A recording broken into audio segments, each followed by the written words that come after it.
ਸਤਿ ਸ੍ਰੀ ਅਕਾਲ। ਮੈਂ ਤੁਹਾਡੇ ਨਾਲ ਸੁਖਵਿੰਦਰ ਸਿੰਘ, ਮੇਰੇ ਨਾਲ ਉੱਘੇ ਵਿਦਵਾਨ ਡਾਕਟਰ ਪਿਆਰਾ ਲਾਲ ਗਰਗ ਮੌਜੂਦ ਨੇ। ਗੱਲਬਾਤ ਕਰਾਂਗੇ ਵੱਡੀਆਂ ਖਬਰਾਂ ਦੇ ਉੱਤੇ। ਕੁਝ ਖਬਰਾਂ ਕਿਸਾਨਾਂ ਦੇ ਨਾਲ ਜੁੜੀਆਂ, ਕੁਝ ਕੇਂਦਰ ਦੇ ਨਾਲ ਜੁੜੀਆਂ, ਕੁਝ ਪੰਜਾਬ ਦੀ ਸਿਆਸਤ ਦੇ ਨਾਲ ਜੁੜੀਆਂ ਚੋਣਵੀਆਂ ਖਬਰਾਂ ਹੋਣਗੀਆਂ।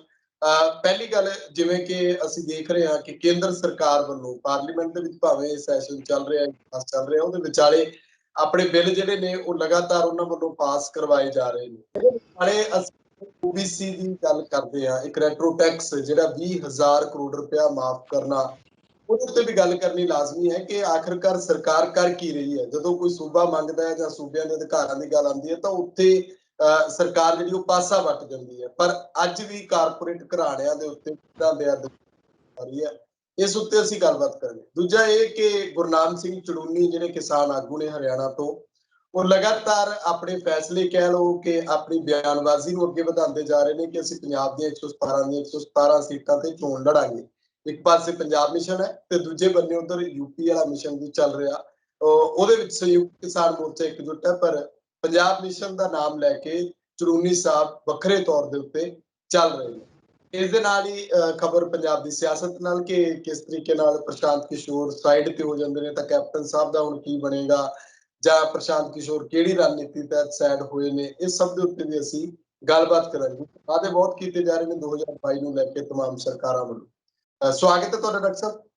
ਸ਼ੁਕਰੀਆ ਜੀ, ਬਹੁਤ ਬਹੁਤ। ਡਾਕਟਰ ਸਾਹਿਬ, ਸਭ ਤੋਂ ਪਹਿਲਾਂ ਆਪਾਂ ਕੇਂਦਰ ਵੱਲ ਨੂੰ ਚੱਲਦੇ ਹਾਂ, ਉੱਥੋਂ ਫਿਰ ਪੰਜਾਬ ਵੱਲ ਨੂੰ ਆਵਾਂਗੇ ਕਿ ਕਿੱਦਾਂ ਇੱਕ ਤਾਂ ਪੈਗਾਸਸ ਤੇ ਸਰਕਾਰ ਘਿਰੀ ਹੋਈ ਹੈ, ਦੂਜੇ ਬੰਨੇ ਸੰਸਦ ਵਿੱਚ ਬਿੱਲ ਤੇ ਬਿੱਲ ਪਾਸ ਕਰੀ ਜਾ ਰਹੇ ਨੇ।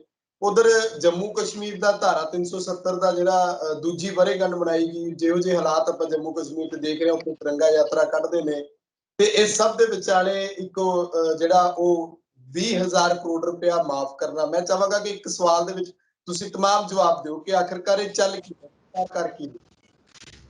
ਬਿਲਕੁਲ ਠੀਕ ਹੈ ਆਪ ਜੀ ਦੀ ਗੱਲ, ਜੋ ਸੁਖਵਿੰਦਰ ਜੀ ਅੱਜ ਕੇਂਦਰ ਸਰਕਾਰ ਕਰ ਰਹੀ ਹੈ, ਪਿਛਲੇ ਸਮੇਂ ਤੋਂ ਕਰ ਰਹੀ ਹੈ।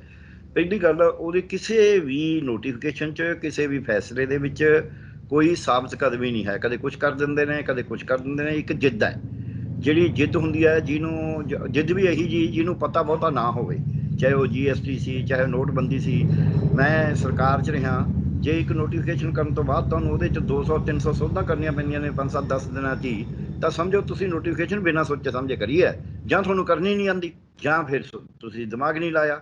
ਸੋ ਨਹੀਂ ਤਾਂ ਬਾਰ-ਬਾਰ ਕਿਉਂ ਬਦਲਾ, ਜੇ ਉਹੀ ਜੀ ਗੱਲ ਹੀ ਹੈ। ਇੱਦਾਂ ਤਾਂ ਕੋਈ ਜਿਹੜੀ ਸਵਾਣੀ ਅਨਪੜ੍ਹ ਸਵਾਣੀ ਆਟਾ ਗੁੰਨਦੀ ਹੈ, ਉਹਨੇ ਵੀ ਬਾਰ-ਬਾਰ ਪਾਣੀ ਪਾ ਲਿਆ, ਫਿਰ ਆਟਾ ਪਾ ਲਿਆ, ਫਿਰ ਪਾਣੀ ਪਾ ਲਿਆ, ਫਿਰ ਆਟਾ ਪਾ ਲਿਆ। ਇਹੋ ਜਿਹਾ ਕੰਮ ਤਾਂ ਉਹ ਨਹੀਂ ਕਰਦੀ। ਸੋ ਉਹਨਾਂ ਨੂੰ ਪਤਾ ਹੁੰਦਾ ਕਿ ਅਸੀਂ ਕੀ ਕਰਨਾ ਹੈ, ਕਿ ਇਹ ਕਹਿੰਦੇ ਨੇ ਉਹਨਾਂ ਨੂੰ ਪਤਾ ਕੁਛ ਨਹੀਂ ਹੁੰਦਾ। ਸੋ ਇਹਨਾਂ ਨੇ, ਕੇਂਦਰ ਨੇ ਕੀ ਕਰਿਆ, ਕੇਂਦਰ ਨੇ 2 ਸਾਲ ਪਹਿਲਾਂ 370 ਤੋੜੀ। 370 ਤੋੜਨ ਵੇਲੇ ਹੁਣ ਜੱਗਰ ਹੋ ਚੁੱਕਿਆ ਕਿ 3 MP ਇਹਨਾਂ ਨੇ ਕਿਵੇਂ ਤੋੜੇ, ਇੱਕ ਕਾਂਗਰਸ ਦਾ, 2 SP ਦੇ। ਕਿਵੇਂ ਉਹਨਾਂ ਦੇ ਘਰਾਂ ਜਾ ਕੇ ਰਾਤ ਨੂੰ ਬੈਠੇ, ਕਿਵੇਂ ਉਹਨਾਂ ਦੇ ਰਿਸ਼ਤੇਦਾਰਾਂ ਨੂੰ ਬੁਲਾਇਆ, ਕੀ ਉਹਨਾਂ 'ਤੇ ਦਬਾਅ ਪਾਇਆ ਹੋਊ, ਕੀ ਲਾਲਚ ਦਿੱਤਾ ਹੋਊ। ਕਿਉਂਕਿ ਸਾਡਾ ਸਿਆਸਤਦਾਨ ਕਹਿਣਾ ਬੜਾ ਔਖਾ ਹੈ, ਪਰ ਹੁਣ ਤਾਂ ਸਭ ਦੇ ਸਾਹਮਣੇ ਨੰਗੀ ਚਿੱਟੀ ਗੇਮ ਹੈ ਕਿ ਸਿਆਸਤਦਾਨ ਸਾਡਾ ਸਿਆਸਤ ਵਾਸਤੇ ਨਹੀਂ ਆਇਆ ਹੋਇਆ, ਵਪਾਰ 'ਚ ਆ ਜਾਂਦਾ ਹੈ। ਉਹ ਡਰੂ ਹੈ, ਜੇ ਹੋਰ ਕੁਛ ਨਾ ਹੋਵੇ ਤਾਂ ਡਰੂ ਹੈ, ਉਹ ਲਾਲਚੀ ਵੀ ਹੈ। ਸੋ ਇਸ ਕਰਕੇ ਉਹ ਕੁਛ ਵੀ ਕਰ ਸਕਦਾ, ਤੇ ਉਹ ਕਰਿਆ। 3 ਸੀ, ਨਹੀਂ ਤਾਂ ਇਹ ਹੋਣੀ ਨਹੀਂ ਸੀ 370। ਸੋ 370 ਤੋੜੀ। 370 ਤੋੜਨ ਤੋਂ ਬਾਅਦ ਇਹਨਾਂ ਨੇ ਆਖਿਆ ਜੀ ਉੱਥੇ ਬੜੀ ਸ਼ਾਂਤੀ ਹੋ ਜੂ ਜੀ, ਆਹ ਹੋ ਜੂ ਜੀ। ਇੱਥੋਂ ਤੱਕ ਘਟੀਆ ਬਿਆਨਬਾਜ਼ੀ ਕਰੀ ਕਿ ਹਰਿਆਣੇ ਦੇ ਲੜਕੇ ਜਾ ਕੇ ਉੱਥੋਂ ਦੀਆਂ ਸੋਹਣੀਆਂ ਕੁੜੀਆਂ ਨਾਲ ਵਿਆਹ ਕਰਾ ਲੈਣਗੇ। ਇਹੋ ਜਿਹੀ BJP ਦੀ ਮਾਨਸਿਕਤਾ ਹੈ। ਤੇ ਉੱਥੇ ਜਾਇਦਾਦ, ਉਹ ਵਿਆਹ ਕਿੰਨਾ ਕਰਾਇਆ ਉਹ ਤਾਂ ਸਭ ਨੂੰ ਪਤਾ ਹੀ ਹੈ, ਕਿੰਨਾ ਕੁ ਦਾ ਹੋ ਸਕਦਾ। ਤੇ ਫਿਰ ਕਹਿੰਦੇ ਸੀ ਉੱਥੇ ਅੱਤਵਾਦ ਖਤਮ ਹੋ ਜੂ। ਅੱਤਵਾਦ ਜਿਹੜਾ ਵੀ ਸੋ ਕਾਲਡ ਅੱਤਵਾਦ ਆ, ਉਹਦਾ ਵੀ ਸਾਨੂੰ ਪਤਾ ਲੱਗ ਗਿਆ। ਜਿਹੜਾ ਇਹਨਾਂ ਨੇ ਉਹ 370 ਤੋੜੀ, ਉਹਦਾ ਇੱਕ ਨਤੀਜਾ ਬੜਾ ਵੱਡਾ ਦੇਸ਼ ਵਾਸਤੇ, ਦੇਸ਼ ਦੀ ਏਕਤਾ ਵਾਸਤੇ, ਦੇਸ਼ ਦੇ ਖੇਤਰ ਵਾਸਤੇ, ਪ੍ਰਭੂਸੱਤਾ ਵਾਸਤੇ ਬੜਾ ਵੱਡਾ ਨੈਗੇਟਿਵ ਨਿਕਲਿਆ ਕਿ ਲਦਾਖ ਯੂਟੀ ਜਦ ਬਣ ਗਿਆ। ਪਹਿਲਾਂ ਲਦਾਖ ਦੇ ਉੱਤੇ ਚੀਨ ਉਸ ਤਰ੍ਹਾਂ ਦਾ ਹਮਲਾ, ਘੇਰਾਬੰਦੀ ਨਹੀਂ ਕਰਦੀ ਸੀ। ਹੁਣ ਚੀਨ ਨੇ ਉੱਥੇ ਸਾਡੀ ਇੱਕ ਪੋਸਟ ਮਾਰ ਰੱਖੀ ਆ। ਅਸੀਂ ਆਪਦੀ ਪਿਕਟ ਦੇ ਉੱਤੇ ਗਸ਼ਤ ਕਰਨ ਤੋਂ ਵੀ ਔਖੇ ਹਾਂ। ਤੇ ਰੋਜ਼ ਇਹ ਦੂਜੇ ਪਾਸੇ ਪਾਰਲੀਮੈਂਟ 'ਚ ਬਿਆਨ ਦੇਈ ਜਾਂਦੇ ਨੇ, ਸਦਨ ਦੇ ਵਿੱਚ, ਕਿ ਜੀ ਸਾਡਾ ਤਾਂ ਕੋਈ ਏਰੀਆ ਘੇਰਿਆ ਹੀ ਨਹੀਂ ਚੀਨ ਨੇ। ਜੇ ਚੀਨ ਨੇ ਕਿਸੇ ਸਾਡੇ ਏਰੀਏ 'ਤੇ ਕਬਜ਼ਾ ਨਹੀਂ ਕਰਿਆ ਤੇ ਫਿਰ ਇਹ ਰੌਲਾ ਕਿਉਂ ਪਾਉਂਦੇ ਨੇ, ਫਿਰ ਇਹ ਬੈਠਕਾਂ ਕਾਹਦੀਆਂ ਕਰਦੇ ਨੇ। ਸੋ ਇਸ ਕਰਕੇ ਗਲਤ ਬਿਆਨੀ ਵੀ ਕਰਦੇ ਨੇ, ਸਦਨ ਨੂੰ ਵੀ ਗੁੰਮਰਾਹ ਕਰਦੇ ਨੇ। ਤੇ ਜਿਹੜਾ ਸਾਹਮਣੇ ਸੀਗਾ, ਇਹ ਤਾਂ ਚਲੋ ਲੋਕਾਂ ਨੂੰ, ਆਮ ਲੋਕਾਂ ਨੂੰ ਪਤਾ ਨਹੀਂ। ਲੋਕਾਂ ਨੂੰ ਇਹ ਤਾਂ ਪਤਾ ਹੀ ਸੀ ਵੀ ਕਿਸਾਨੀ ਬਿੱਲਾਂ ਤੇ ਕਿਸਾਨਾਂ ਨੇ ਕੀ ਕੁਛ ਕਿਹਾ, ਤੇ ਉਹਦੇ ਇਸ਼ਤਿਹਾਰ ਖੁਦ ਹੀ ਦੇ ਕੇ ਉੱਥੇ ਕਹਿੰਦੇ ਜੀ ਕਿਸਾਨਾਂ ਨੇ ਤਾਂ ਕੁਛ ਕਿਹਾ ਹੀ ਨਹੀਂ, ਜੀ ਕੋਈ ਨੁਕਸ ਹੀ ਨਹੀਂ ਦੱਸਿਆ। ਸੋ ਜੇ ਐਡੀ ਵੱਡੀ ਗਲਤ ਬਿਆਨੀ ਕਰਨ ਲੱਗ ਜਾਣ ਕੇਂਦਰ, ਫਿਰ ਕੇਂਦਰ ਕੀ ਕਰਦਾ, ਇੱਕ ਪਾਸੇ ਇਹ ਕਰਦਾ ਲੋਕਾਂ ਦੇ ਹੱਕ ਖੋਹ ਰਿਹਾ, ਲੋਕਾਂ ਦੇ ਹੱਕ ਖੋਣ ਵਾਸਤੇ 2018 ਚ ਇਹਨਾਂ ਨੇ ਇੱਕ OBC ਦਾ ਬਿੱਲ ਲਿਆਂਦਾ, OBC ਦਾ ਪਾਸ ਕਰਤਾ, OBC ਕਮਿਸ਼ਨ ਬਣਾ ਕੇ ਕਿ ਜਿਹੜੀਆਂ ਬੈਕਵਰਡ ਕਲਾਸਿਸ ਨੇ, ਪਛੜੀਆਂ ਸ਼੍ਰੇਣੀਆਂ ਨੇ, ਉਹਨਾਂ ਦਾ ਫੈਸਲਾ ਕੇਂਦਰ ਕਰੇਗਾ, ਕੇਂਦਰ ਦਾ ਕਮਿਸ਼ਨ ਹਰੇਕ ਸੂਬੇ 'ਚ। ਹੁਣ ਉਹਦਾ ਪੈ ਗਿਆ ਪੰਗਾ, ਕਿਉਂਕਿ ਪਛੜੀਆਂ ਸ਼੍ਰੇਣੀਆਂ ਈਵਨ ਜਾਤ ਦੇ ਨਾਂ ਤੇ, ਧਰਮ ਦੇ ਨਾਂ ਤੇ ਵੱਖਰੇ ਵੱਖਰੇ ਨਾਮ ਨੇ। ਉਹੀ ਸ਼੍ਰੇਣੀ ਹਰਿਆਣੇ 'ਚ ਹੋ ਸਕਦਾ ਪਛੜੀ ਹੋਵੇ, ਪੰਜਾਬ 'ਚ ਨਾ ਹੋਵੇ, ਜਾਂ ਪੰਜਾਬ 'ਚ ਪਛੜੀ ਹੋਵੇ, ਬੰਗਾਲ 'ਚ ਨਾ ਹੋਵੇ। ਇਹ ਤਾਂ ਕੋਈ ਜ਼ਰੂਰੀ ਨਾਮ ਉਹੀ ਹੁੰਦਾ, ਉਹਨਾਂ ਦਾ ਨਾਮ ਕਾਮਨ ਨੇ, ਪਰ ਕਈ ਉਹ ਪਛੜੀਆਂ ਨਹੀਂ ਹੈਗੀਆਂ, ਕਈ ਪਛੜੀਆਂ ਹੈਗੀਆਂ ਸਟੇਟਾਂ 'ਚ। ਉਹ ਸਟੇਟਾਂ ਦੇ ਹਿਸਾਬ ਨਾਲ ਹੋਣਾ ਸੀ। ਜਦ ਉਹਦੇ ਹੁਣ ਨੈਗੇਟਿਵ ਅਸਰ ਨਿਕਲੇ ਨੇ, ਹੁਣ ਕਹਿੰਦੇ ਅਸੀਂ ਵਾਪਸ ਲੈ ਰਹੇ ਹਾਂ ਉਸ ਨੂੰ, ਹੁਣ ਅਸੀਂ ਸਟੇਟਾਂ ਨੂੰ ਅਧਿਕਾਰ ਦੇ ਰਹੇ ਹਾਂ। ਇਹਨਾਂ ਨੂੰ ਪੁੱਛੋ ਵੀ ਉਦੋਂ 2018 'ਚ ਕਿਉਂ ਕਰਿਆ ਸੀ ਤੁਸੀਂ? ਉਦੋਂ ਸੋਚਿਆ ਨਹੀਂ? ਇਹਦਾ ਮਤਲਬ ਬਿਨਾਂ ਸੋਚੇ ਸਮਝੇ ਬਣਾਇਆ ਸੀ ਕਾਨੂੰਨ, ਹੁਣ ਉਹਨੂੰ ਤੋੜਨਾ ਪੈ ਰਿਹਾ। ਇੱਦਾਂ ਹੀ ਬਿਨਾਂ ਸੋਚੇ ਸਮਝੇ ਯੂਟੀ ਬਣਾਤੀ, ਹੁਣ ਉਹ ਕਹਿੰਦੇ ਨੇ ਸਾਡਾ ਸਟੇਟ ਬਣਾਓ। ਇਹ ਕਹਿੰਦੇ ਹਾਂ ਬਣਾਵਾਂਗੇ ਤਾਂ ਸਹੀ, ਪਰ ਟਾਈਮ ਲੱਗੂਗਾ। ਤੋ ਇੱਕ ਪਾਸੇ ਜਿਵੇਂ ਤੁਸੀਂ ਦੱਸਿਆ ਤਿਰੰਗੇ ਦੀ ਯਾਤਰਾ ਕੱਢ ਰਹੇ ਨੇ ਸ਼ਿਵ ਸੈਨਾ ਔਰ BJP, ਦੂਜੇ ਪਾਸੇ ਉਹ ਗੁਪਕਾਰ ਜਿਹੜੀ ਅਲਾਇੰਸ ਹੈ ਪੂਰੀ ਦੀ ਪੂਰੀ ਸਾਰੀ ਆਪੋਜੀਸ਼ਨ ਇਕੱਠੀ ਹੈ, ਉਹ ਇਹਨਾਂ ਨੂੰ ਕੰਡਮ ਕਰ ਰਹੀ ਹੈ ਵੀ ਤੁਸੀਂ ਸਾਰੇ ਗੜਬੜ ਕਰ ਰਹੇ ਹੋ। ਕਿ ਉਸੇ ਤਰ੍ਹਾਂ ਦਾ ਡਿਵਾਈਡ ਖੜਾ ਹੈ ਜੰਮੂ ਦੇ ਵਿੱਚ BJP, ਕਿਉਂਕਿ ਪਹਿਲਾਂ ਹੀ ਜੰਮੂ 'ਚ BJP ਦਾ ਸਾਰਾ ਬੋਲਬਾਲਾ ਸੀ, ਹੁਣ ਵੀ BJP ਸ਼ਿਵ ਸੈਨਾ ਦਾ ਬੋਲਬਾਲਾ, ਤੇ ਕਸ਼ਮੀਰ ਦੇ ਵਿੱਚ ਉਹਨਾਂ ਦਾ ਬੋਲਬਾਲਾ। ਇਹ ਤਾਂ ਕੋਈ ਦੋ ਰਾਏ ਨਹੀਂ ਇਹਦੇ ਉੱਤੇ, ਆਪਾਂ ਦੋ ਚੀਜ਼ਾਂ ਦੇਖ ਹੀ ਨਹੀਂ ਸਕਦੇ ਇਹਦੇ 'ਚ। ਇਸੇ ਤਰ੍ਹਾਂ ਹੀ ਜਿਹੜਾ ਹੈਗਾ ਦੂਜਾ ਪਾਸਾ ਕਿ ਧੰਨਾ ਸੇਠਾਂ ਨੂੰ ਬੈਨੀਫਿਟ ਦੇਣਾ, ਕਾਰਪੋਰੇਟ ਨੂੰ ਬੈਨੀਫਿਟ ਦੇਣਾ।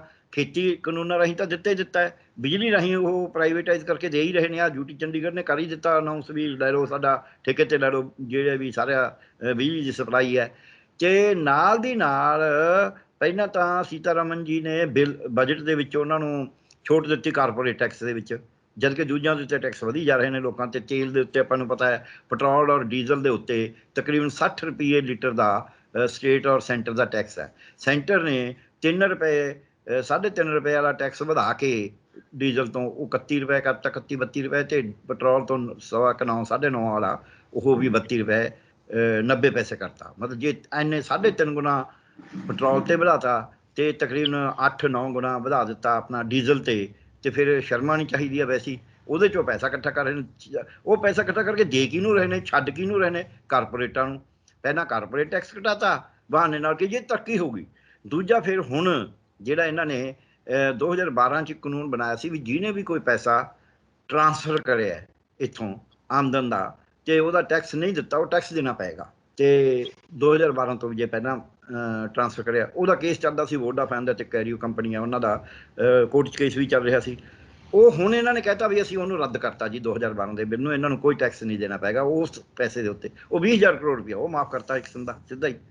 ਇੱਕ ਪਾਸੇ ਤੁਸੀਂ 20,000 ਕਰੋੜ ਰੁਪਇਆ 2 ਕੰਪਨੀਆਂ ਨੂੰ ਮਾਫ ਕਰ ਰਹੇ ਹੋ, ਦੂਜੇ ਪਾਸੇ ਤੁਸੀਂ 35,000 ਕਰੋੜ ਦੇ ਵੈਕਸੀਨ ਦੇਣ ਤੋਂ ਕਾਨਾ-ਕਾਨੀ ਕਰ ਰਹੇ ਹੋ ਲੋਕਾਂ ਨੂੰ, ਜਿੱਥੇ ਲੋਕ ਮਰ ਰਹੇ ਨੇ, ਜਿੱਥੇ ਦੀਆਂ ਲਾਸ਼ਾਂ ਵਿਛੀਆਂ ਨੇ। ਸੋ ਇਸ ਕਰਕੇ ਸਪਸ਼ਟ ਤੌਰ ਦੇ ਉੱਤੇ ਧਰਮ ਨੂੰ ਵਰਤ ਕੇ, ਹਿੰਦੂਵਾਦ ਦੇ ਏਜੰਡੇ ਨੂੰ ਵਰਤ ਕੇ ਹਿੰਦੂਆਂ ਦਾ ਵੀ ਉਤਪੀੜਨ ਹੋ ਰਿਹਾ ਹੈ। ਹਿੰਦੂ ਮਰੇ ਨਹੀਂ ਕਰੋਨਾ ਦੇ ਵਿੱਚ, ਕਿੰਨੇ ਜ਼ਿਆਦਾ ਤਾਂ ਮਰੇ ਹਿੰਦੂ ਹੀ ਨੇ, ਕਿਉਂਕਿ ਹਿੰਦੂਆਂ ਦੀ ਆਬਾਦੀ ਵੀ ਵੱਧ ਹੈ। ਜੇ 78% 80% ਆਬਾਦੀ ਹਿੰਦੂਆਂ ਦੀ ਹੈ ਤਾਂ ਹਿੰਦੂਆਂ ਨਹੀਂ ਜ਼ਿਆਦਾ ਨੇ ਮਰਨਾ, ਅਤੇ ਹਿੰਦੂ ਜ਼ਿਆਦਾ ਮਰੇ ਨੇ। ਇਹਨਾਂ ਦੇ ਆਪਦੇ BJP ਦੇ ਮੰਤਰੀ ਦੀ ਘਰ ਵਾਲੀ ਭੁੰਜੇ ਪਈ ਰਹੀ ਆ, ਉਹਨੂੰ ਬੈੱਡ ਨਹੀਂ ਮਿਲਿਆ ਸੀ ਮੱਧ ਪ੍ਰਦੇਸ਼ ਦੇ ਵਿੱਚ। ਜੇ MLA ਦੀ, ਮੰਤਰੀ ਦੀ ਘਰ ਵਾਲੀਆਂ ਨੂੰ, IAS ਅਫਸਰਾਂ ਨੂੰ, ਜਿਹੜੇ ਕਿ ਰਾਜ ਕਰਦੇ ਵਾਲੇ ਨੇ, ਜਿਹੜੇ ਤਕੜੇ ਨੇ, ਜਿਹੜੇ ਤਾਕਤ ਐਲੀਟ ਸੈਕਸ਼ਨ ਜਿਹਨੂੰ ਆਪਾਂ ਕਹਿ ਸਕਦੇ ਹਾਂ, ਜੇ ਉਹਨਾਂ ਨੂੰ ਬੈੱਡ ਨਹੀਂ ਮਿਲੇ, ਉਹਨਾਂ ਨੂੰ ਆਕਸੀਜਨ ਨਹੀਂ ਮਿਲੀ, ਅਤੇ ਫਿਰ ਸਾਡਾ ਜਿਹੜਾ ਭਾਂਡਾ ਤਾਂ ਫੁੱਟ ਹੀ ਗਿਆ ਨਾ ਸਾਰੇ, ਵੀ ਅਸੀਂ ਹਾਲ ਕੀ ਹੋਈ ਆ। ਅਤੇ ਹੁਣ ਰਿਪੋਰਟਾਂ ਆ ਗਈਆਂ ਕਿ ਬਿਹਾਰ ਨੇ ਤਕਰੀਬਨ ਕਹਿ ਲਓ ਵੀ ਬਿਹਾਰ ਦੇ ਵਿੱਚ 4-5 ਗੁਣਾ ਮੌਤਾਂ ਹੋਈਆਂ ਨੇ ਜਿੰਨੀਆਂ ਉਹਨਾਂ ਨੇ ਦੱਸੀਆਂ ਨੇ ਉਦੋਂ, ਕਈ ਤਾਂ 9 ਗੁਣਾ ਵੀ ਕਹਿੰਦੇ ਨੇ। ਇੱਦਾਂ ਹੀ ਮੱਧ ਪ੍ਰਦੇਸ਼ ਦੇ ਵਿੱਚ, ਰਾਜਸਥਾਨ ਦੇ ਵਿੱਚ ਇਹ ਜਿਹੜੀਆਂ ਮੌਤਾਂ ਦੀ ਗਿਣਤੀ, UP ਦੇ ਵਿੱਚ ਉਦੋਂ ਹੀ ਸਾਨੂੰ ਸ਼ੱਕ ਸੀਗਾ ਕਿ UP ਬਿਹਾਰ 'ਚ ਜੇ ਇੱਥੋਂ ਲੇਬਰ ਗਈ ਹੈ ਸਾਰੀ ਪੰਜਾਬ 'ਚੋਂ, ਹਰਿਆਣੇ 'ਚੋਂ, ਦਿੱਲੀ 'ਚੋਂ, ਗੁਜਰਾਤ 'ਚੋਂ, ਮਹਾਰਾਸ਼ਟਰ 'ਚੋਂ, ਕਿ ਕਿਵੇਂ ਹੋ ਸਕਦਾ ਵੀ ਉੱਥੇ ਕਰੋਨਾ ਹੋਵੇ ਨਾ, ਇੱਥੇ ਇੰਨਾ ਕਰੋਨਾ ਫੈਲਿਆ ਹੋਇਆ ਸੀ ਜਦੋਂ ਗਏ ਨੇ। ਸੋ ਇਹ ਸਾਰਾ ਝੂਠ ਦਾ ਪਲੰਦਾ ਵੀ ਫਿਗਰ ਲਕੋ ਲਓ, ਕਵਰ ਕਰਕੇ ਰੱਖੋ। ਆ ਪੈਗਾਸਸ ਦਾ ਤੁਸੀਂ ਨਾਮ ਲਿਆ, ਪੈਗਾਸਸ ਦੇ ਵਿੱਚ ਜਸੂਸੀ ਤਾਂ ਇਹਨਾਂ ਨੇ, ਪੈਗਾਸਸ ਦਾ ਨਾਮ ਨਾ ਹੋਵੇ, ਅਜ਼ਾਈਲੀ ਫਰਮਾਂ ਤੋਂ ਲੈ ਕੇ ਟੈਕਨੋਲੋਜੀ 2002 ਤੋਂ ਜਸੂਸੀ ਗੁਜਰਾਤ ਸ਼ੁਰੂ ਕਰੀ ਹੋਈ ਸੀ, ਉਹਦੀਆਂ ਰਿਪੋਰਟਾਂ ਵੀ ਛਪ ਚੁੱਕੀਆਂ ਨੇ, ਅਤੇ ਹੁਣ ਇਹ ਪੈਗਾਸਸ ਦੇ ਨਾਂ 'ਤੇ ਕਰ ਰਹੇ ਨੇ, ਅਤੇ ਨਾਲ ਕਹੀ ਜਾਂਦੇ ਸਾਰੀ ਦੁਨੀਆ ਕਹਿ ਰਹੀ ਹੈ ਵੀ ਇਹ ਗਲਤ ਹੈ, ਇਹ ਜਸੂਸੀ ਗਲਤ ਹੋਈ ਹੈ, ਇਹਦਾ ਇਨਵੈਸਟੀਗੇਟ ਕਰੋ, ਸਭ ਕੁਝ ਕਰੋ। ਇਹ ਜੇ ਮਤਲਬ ਗਲਤ ਬਿਆਨ ਨਹੀਂ ਜੀ ਅਸੀਂ ਕੁਛ ਨਹੀਂ ਕਰਿਆ, ਫਲਾਣਾ ਨਹੀਂ ਕਰਿਆ। ਹਰੇਕ ਬੰਦੇ ਨੂੰ ਜਿਹੜੇ 'ਤੇ ਵੀ ਮਾੜਾ ਜਿਹਾ ਇਹਨਾਂ ਨੂੰ ਸ਼ੰਕਾ ਹੈਗੀ ਹੈ, ਸਰਕਾਰਾਂ ਤੋੜਨ ਵਾਸਤੇ, ਉਦੋਂ ਧੱਕੇ ਨਾਲ ਆਪਦੀ ਮਨਮਰਜ਼ੀ ਦੇ ਫੈਸਲੇ ਕਰਾਉਣ ਵਾਸਤੇ, ਉਹਨੂੰ ਐਕਸਪਲੋਇਟ ਕਰਨ ਵਾਸਤੇ, ਉਹਨੂੰ ਬਲੈਕਮੇਲ ਕਰਨ ਵਾਸਤੇ, ਕਿ ਇੱਥੋਂ ਤੱਕ ਕਿ ਹੋ ਸਕਦਾ ਉਹਦਾ ਕਤਲ ਕਰਨ ਵਾਸਤੇ ਵੀ ਇਹ ਉਹਦੀ ਜਾਸੂਸੀ ਕਰਦੇ ਨੇ ਕਿ ਉਹਦੇ ਬਿਲਕੁਲ ਮੂਵਮੈਂਟ ਦੇਖੋ ਕਿੱਥੇ ਕਿੱਥੇ ਨੇ, ਉਹਦੇ ਲੈਪਟਾਪ ਦੇ ਵਿੱਚ, ਉਹਦੇ ਫੋਨ ਦੇ ਵਿੱਚ ਜਾਣਬੁੱਝ ਕੇ ਸਕਦਾ ਭਰਦਵਾਜ ਫੋਨ 'ਚ ਇਹੀ ਕਰਿਆ ਲੈਪਟਾਪ 'ਚ ਵੀ ਜਾਣਬੁੱਝ ਕੇ ਇੱਕ ਮਾਲਵੇਅਰ ਪਾ ਕੇ ਉਹਦੇ ਰਾਹੀਂ ਉਹ ਚਿੱਠੀ ਪਾ ਦੇਣੀ ਕਿ ਆਹ ਦੇਖ ਲਓ ਜੀ ਇਹਨਾਂ ਚਿੱਠੀ ਕੱਢੀ ਹੈ। ਪਹਿਲਾਂ ਕੋਰਟ 'ਚ ਦਿਖਾ ਨਹੀਂ ਸਕੇ, ਬਾਅਦ 'ਚ ਦਿਖਾਈ ਹੈ। ਹੁਣ ਤਾਂ ਕੋਰਟ ਨੂੰ ਸਮਝ ਲੈਣਾ ਚਾਹੀਦਾ ਵੀ ਇਹਨਾਂ ਨੇ ਜਿਵੇਂ ਉਹ ਸਟੇਨ ਸਵਾਮੀ ਉਸੇ ਕੇਸ 'ਚ ਹੀ ਵਿਚਾਰੇ ਦੀ ਮੌਤ ਹੀ ਹੋ ਗਈ ਹੈ। ਸੋ ਜਦ ਦੇਸ਼ ਦਾ ਹੁਕਮਰਾਨ ਸਿਰਫ ਚੰਦ ਜਿਹੜੇ ਘਰਾਣੇ ਨੇ ਉਹਨਾਂ ਦੇ ਬੈਨੀਫਿਟ ਵਾਸਤੇ ਲੱਗ ਜੇ ਤੇ ਵਰਤੇ ਹਿਟਲਰ ਦੀ ਤਰ੍ਹਾਂ, ਜਿਵੇਂ ਹਿਟਲਰ ਨੇ ਵਰਤਿਆ ਸੀ ਜਰਮਨ ਸੁਪੀਰੀਅਰ ਨੇ, ਇਦਾਂ ਹੀ ਹਿਟਲਰ ਦੀ ਤਰ੍ਹਾਂ ਨਾਜ਼ੀਜ਼ਾਰ ਸੁਪੀਰੀਅਰ ਕਹਿ ਕੇ ਇਹਨੇ ਇਹ ਕਹਿੰਦਾ ਹਿੰਦੂ ਸੁਪੀਰੀਅਰ ਨੇ, ਜਦ ਕਿ ਹਿੰਦੂਆਂ ਦੀ ਵੱਡੀ ਗਿਣਤੀ ਘੱਟੋ ਘੱਟ 80% ਹਿੰਦੂ ਭੁੱਖਾ ਮਰ ਰਿਹਾ ਦੇਸ਼ ਦੇ ਵਿੱਚ। ਜਿਹੜਾ ਕਿਸਾਨ ਬੂਹਾਂ ਤੇ ਬੈਠਿਆ ਹੈ, ਇਹ ਕਿਸਾਨ ਚੋਂ ਕੱਢ ਦੋ ਸਿੱਖ ਕਿਸਾਨ, ਜੇ ਕਹਿੰਦੇ ਨੇ ਸਿੱਖ ਮੂੰਹ ਤਾਂ ਇਹ ਤਾਂ ਸਿੱਖਾਂ ਨੂੰ ਹਿੰਦੂ ਹੀ ਕਹਿੰਦੇ ਨੇ, ਪਰ ਮੈਂ ਨਹੀਂ ਮੰਨਦਾ ਵੀ ਸਿੱਖ ਹਿੰਦੂ ਨੇ। ਸਿੱਖਾਂ ਦਾ ਆਪਣਾ ਵਿਧਾਨ ਹੈ, ਆਪਣਾ ਸਭ ਕੁਛ ਹੈ, ਆਪਣੀ ਫਿਲਾਸਫੀ ਹੈ, ਆਪਣਾ ਉਹਦਾ ਰਹਿਤ ਮਰਿਆਦਾ ਹੈ, ਆਪਣਾ ਵਿਆਹ ਸ਼ਾਦੀਆਂ ਦਾ ਤੌਰ ਤਰੀਕਾ ਹੈ, ਆਨੰਦ ਕਾਰਜ ਕਰਦੇ ਨੇ। ਸੋ ਉਹਨਾਂ ਦਾ ਆਪਣਾ ਤੌਰ ਤਰੀਕਾ ਹੈ, ਆਪਣਾ ਇੱਕ ਵੱਖਰੇ ਤੌਰ ਤੇ ਬਿਲਕੁਲ ਵੱਖਰੇ ਮੈਂ। ਪਰ ਜੇ ਉਹਨਾਂ ਨੂੰ ਹਿੰਦੂ ਮੰਨਦੇ ਨੇ, ਮੈਂ ਨਹੀਂ ਮੰਨਦਾ, ਇਸ ਕਰਕੇ ਉਹਨਾਂ ਨੂੰ ਮੈਂ ਕੱਢ ਵੀ ਦਿੰਦਾ ਕਿ ਜਿਹੜੇ ਬਾਕੀ ਹਿੰਦੂ ਨੇ ਉਹਦੇ ਵਿੱਚੋਂ ਜਿੰਨੇ ਹਿੰਦੂ ਹੈਗੇ ਨੇ ਉਹਨਾਂ 'ਚੋਂ 80% ਤਾਂ ਭੁੱਖੇ ਮਰਦੇ ਨੇ। ਹਾਂ ਜਿੰਨਾ ਵੀ ਆ ਜਿਹੜਾ ਹੁਣ ਵਪਾਰ ਜਿਹੜਾ ਟੁੱਟਣਾ ਹੈ, ਵਪਾਰ ਜ਼ਿਆਦਾ ਹਿੰਦੂ ਕਰ ਰਿਹਾ ਹੈ ਪੂਰੇ ਭਾਰਤ ਦੇ ਵਿੱਚ, ਤੇ ਉਹ ਜਿਹੜਾ ਵਪਾਰ ਜਿਹੜਾ ਹੈ, ਸੈਲਰ ਖਤਮ ਹੋਣੇ ਨੇ, ਆਟਾ ਚੱਕੀਆਂ ਖਤਮ ਹੋਣੀਆਂ ਨੇ, ਦੁਕਾਨਾਂ ਖਤਮ ਹੋਣੀਆਂ ਨੇ, ਛੋਟੇ ਮੋਟੇ ਜਿਹੜੇ ਵੱਡੇ ਥੋਕ ਰੇਟ ਦੇ ਵਪਾਰੀ ਨੇ ਉਹ ਖਤਮ ਹੋਣੇ ਨੇ, ਕੋਲੂ ਖਤਮ ਹੋਣੇ ਨੇ। ਉਹ ਕੌਣ ਕਰ ਰਹੇ ਨੇ ਵਪਾਰ? ਉਹ ਬਹੁਤਾ ਤਾਂ ਹਿੰਦੂ ਕਰ ਰਹੇ ਨੇ। ਸੋ ਇਸ ਕਰਕੇ ਇਹ ਹਿੰਦੂਵਾਦ ਦੇ ਨਾਂ ਦੇ ਉੱਤੇ ਵੀ ਹਿੰਦੂਆਂ ਨੂੰ, ਆੜਤੀਆਂ ਨੂੰ, ਆੜਤੀਏ ਕੌਣ ਨੇ ਜ਼ਿਆਦਾ? ਹਿੰਦੂ ਨੇ। ਇੱਥੇ ਮੈਂ ਇੱਕ ਸਵਾਲ ਹੋਰ ਜੋੜਦਾ, ਮੇਰੇ ਧਿਆਨ ਵਿੱਚ ਆਇਆ ਕਿ ਸੋਸ਼ਲ ਮੀਡੀਆ ਤੇ ਇੱਕ ਹੋਰ ਚਰਚਾ ਚੱਲ ਰਹੀ ਹੈ, ਇੱਕ ਵੱਡੀ ਪ੍ਰਾਪਤੀ ਕਰਦੇ ਨੇ। ਇੱਕ ਤਾਂ ਕਹਿੰਦੇ ਉਸੇ ਦਿਨ ਧਾਰਾ 370 ਅਸੀਂ ਮਨਸੂਖ ਕਰਕੇ ਜਿਹੜਾ ਉਹਦੇ ਉੱਤੇ ਕੇਂਦਰ ਸਰਕਾਰ ਨੇ ਜਿਹੜਾ ਫੈਸਲਾ ਲਿਆ ਸੀਗਾ ਜੰਮੂ ਕਸ਼ਮੀਰ ਵਾਲਾ, ਆਪਣੀ ਪ੍ਰਾਪਤੀ ਗਿਣਦੇ ਨੇ। ਦੂਜਾ ਇਹ ਰਾਮ ਮੰਦਿਰ ਵਾਲੀ ਕਹਿੰਦੇ ਉਹੀ ਦਿਨ ਹੋਇਆ, ਇਹ ਵੀ ਸਾਰਾ ਕੁਝ ਉਹ ਵੀ ਪ੍ਰਾਪਤੀ ਕਹਿੰਦੇ ਸਾਡੀ ਹੈ। ਜਿਹੜਾ ਓਲੰਪਿਕ ਦੇ ਵਿੱਚ ਕਾਂਸੇ ਦਾ ਤਗਮਾ ਜਿੱਤਿਆ ਹਾਕੀ ਦੇ ਵਿੱਚ, ਉਹ ਵੀ ਕਹਿੰਦੇ ਸਾਡੀ ਪ੍ਰਾਪਤੀ ਹੈ। ਇਸ ਤਰੀਕੇ ਦੇ ਨਾਲ ਸੈਂਟੀਮੈਂਟਸ ਦੇ ਨਾਲ ਖਿਲਵਾੜ ਕਰਨ ਦੀ ਗੱਲ ਆ ਕਿ ਤੁਸੀਂ ਕੈਸ਼ ਕਰਨੀ ਹੈ, ਵੋਟ ਕਿਸੇ ਵੀ ਢੰਗ ਦੇ ਨਾਲ ਕਰ ਲਓ। ਬਿਲਕੁਲ ਠੀਕ ਹੈ। ਤੁਸੀਂ ਵਿਗਿਆਨਕ ਸੋਚ ਪਹਿਲੀ ਗੱਲ ਤੋੜਨੀ ਹੈ। ਵਿਗਿਆਨਕ ਸੋਚ ਕੋਰੋਨਾ 'ਚ ਤੋੜੀ ਥਾਲੀਆਂ ਖੜਕਾ ਕੇ। ਹੁਣ ਤਾਂ ਕਲੇਮ ਕਰਦੇ ਨੇ, ਇਹਨਾਂ ਨੂੰ ਪੁੱਛੋ, ਤੁਸੀਂ ਤਾਂ ਕਿਹਾ ਸੀ 21 ਦਿਨ 'ਚ ਅਸੀਂ 18 ਦਿਨ 'ਚ ਮਹਾਭਾਰਤ ਜਿੱਤਿਆ ਸੀ, ਇੱਦਾਂ ਹੀ ਕਿਹਾ ਸੀ ਬਿਲਕੁਲ, ਤੇ ਹੁਣ 21 ਦਿਨ 'ਚ ਅੱਗੇ ਜਿੱਤ ਲੈਣੀਆਂ, ਜਿੱਤ ਲਈ। ਫਿਰ ਕਿਹਾ ਥਾਲੀਆਂ ਖੜਕਾਓ, ਫਿਰ ਥਾਲੀਆਂ ਖੜਕਾ ਕੇ ਜਿੱਤ ਲਈ ਸੀ। ਮੋਮਬੱਤੀਆਂ ਬਾਲੋ, ਮੋਮਬੱਤੀਆਂ ਬਾਲ ਕੇ ਜਿੱਤ ਲਈ ਸੀ। 9 ਵਜ ਕੇ ਰਾਤ ਨੂੰ 9 ਵਜ ਕੇ 9 ਮਿੰਟ ਤੇ 9 ਮਿੰਟ ਵਾਸਤੇ ਲਾਈਟਾਂ ਬੰਦ ਕਰੋ, ਫਿਰ ਜਿੱਤ ਲਈ ਸੀ ਜੰਗ। ਸੋ ਇਹ ਗੋਹਾ ਮਲੋ, ਗੋਹੇ ਦਾ ਇਸ਼ਨਾਨ ਕਰੋ, ਉਹਦੇ ਨਾਲ ਜੰਗ ਜਿੱਤ ਲਈ ਸੀ। ਪਿਸ਼ਾਬ ਪੀਓ, ਉਹਦੇ ਨਾਲ ਜੰਗ ਜਿੱਤ ਲਈ ਸੀ। ਕਲਸ਼ ਯਾਤਰਾ ਕਰੋ, ਉਹਦੇ ਨਾਲ ਜੰਗ ਜਿੱਤ ਲਈ ਸੀ। ਇਹ ਜਿਹੜਾ ਸਾਰਾ ਕੁਝ ਕਹਿੰਦੇ ਨੇ, ਇਹ ਤੰਤਰ ਤਾਂ ਇਹਨਾਂ ਨੇ ਬੰਗਾਲ 'ਚ ਵੀ ਕਰੇ ਹੋਣਗੇ। ਇਹ ਮਤਲਬ ਹੀ ਕੋਈ ਨਹੀਂ, ਕਿਉਂਕਿ ਜਿਹੜਾ ਬੰਦਾ ਵਹਿਮਾਂ 'ਚ ਪਿਆ ਹੋਵੇ ਉਹ ਭਾਵੇਂ ਹਾਰਦਾ ਰਹੇ, ਉਹ ਤੰਤਰ ਮੰਤਰ ਤਾਂ ਕਰਦੇ ਹੀ ਰਹਿੰਦਾ। ਫਿਰ ਬੰਗਾਲ ਕਿਉਂ ਨਹੀਂ ਜਿੱਤ ਲਿਆ?